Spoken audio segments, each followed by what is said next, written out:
Much. Let's get some more on all of the breaking news. Our chief political analyst, Gloria Borger, is joining us. CNN legal analyst Elliot Williams is joining us, and CNN political analyst Maggie Haberman, also with the New York Times, is with us. She's the author, by the way, of Confidence Man, The Making of Donald Trump and the Breaking of America, a major New York Times bestseller.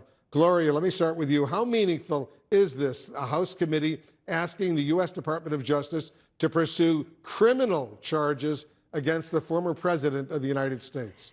Wolf, it's incredibly meaningful because what you were saying is that a committee that has worked for months and months and months, has done voluminous research, and has concluded in the end that a former president of the United States should be criminally referred to the Department of Justice for effectively a coup, for trying to overturn a free and fair election. However, we all know that this is symbolic, that this is not anything that's immediately actionable by the Department of Justice, which is conducting its own investigation into January 6th and other issues like Mar-a-Lago. But it does send a message to the American public that this is what our conclusions have been after all the work we have done. And Donald Trump will respond and has responded as he will, saying it is effectively a witch hunt. But the evidence will be there for history. It's important indeed. Elliot, you're a legal analyst. What can you tell us about these two charges, obstruction of an official proceeding and conspiracy to defraud the federal government? Thanks, Wolf. Now, look, both of them carry here a 5-year maximum sentence, and they're both written pretty broadly to cover basically cheating against the United States. So with the official proceeding, somebody acting with improper purpose, lying or using deceit, destroying documents with an attempt to impede the administration of American justice would be a conviction here. Now, you could see how, based on the publicly available facts that we've all come across here, how the Justice Department could at least get to a charge of the former president or people around him for that. And then on conspiracy to defraud the United States, also written very, very broadly as far as statutes go. And it just says, corruptly defrauding the United States. Now, the Supreme Court has put a little more meat on the bones over the years and has said that using fraud, lying, deceit, trickery, and my favorite word they've ever used, chicanery, to defraud or take something away from the United States. Once again, you can at least see a path to a criminal charge for any number of people here, even if folks don't end up getting convicted. Yeah, good point indeed. Maggie, we know Trump has been lawyering up. Do you think this breaking news that we're just reporting now comes as a surprise to the former president, or for that matter, to his legal team?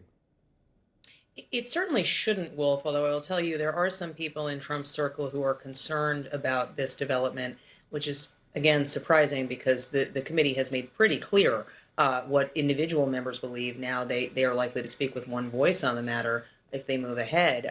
But this is of concern to some of them. I don't think Trump's lawyers are surprised. I don't know that they're more concerned about this than they were about the existing special counsel and the investigation that has been going on for much of the last 2 years. I mean, I think it's important to remember that this investigation has gone on by the DOJ for a very, very long time. But any time for Donald Trump, when there is a whiff of criminality or an accusation of criminality, he tends to react more forcefully than he does about civil matters, as many people do. But it really, really, concerns him and concerns some folks around him. We'll see how they react next week if the committee moves ahead. We'll see what happens on Monday. So where does all this go from here, Elliot? What would it take, for example, for the U.S. Justice Department to actually charge the former president with these crimes?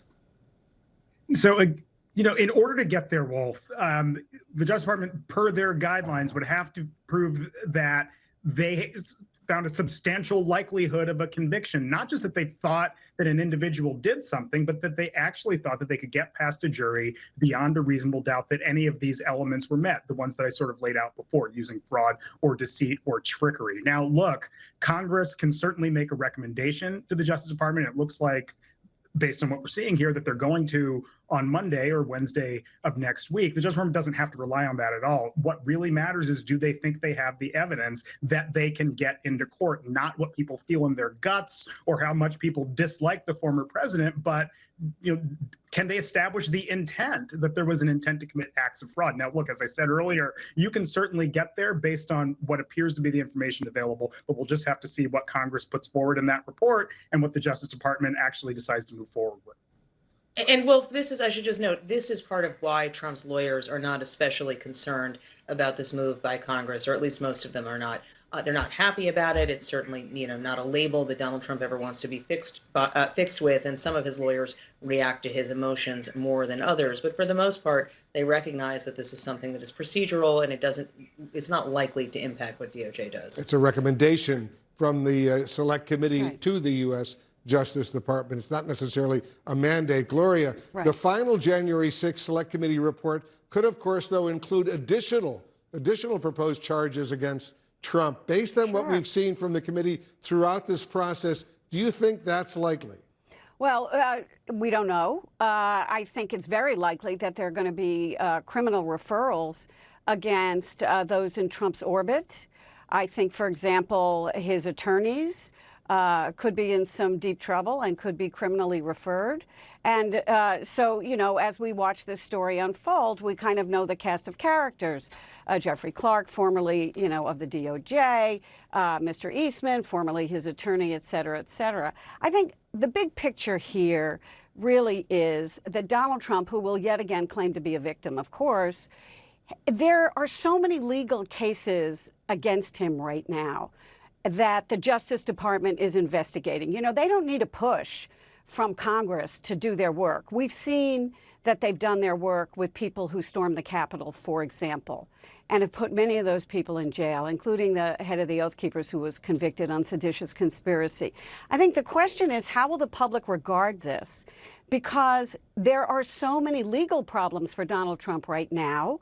Who is running for the President of the United States? And what more can he say? And what more can he do other than claim that he is the victim?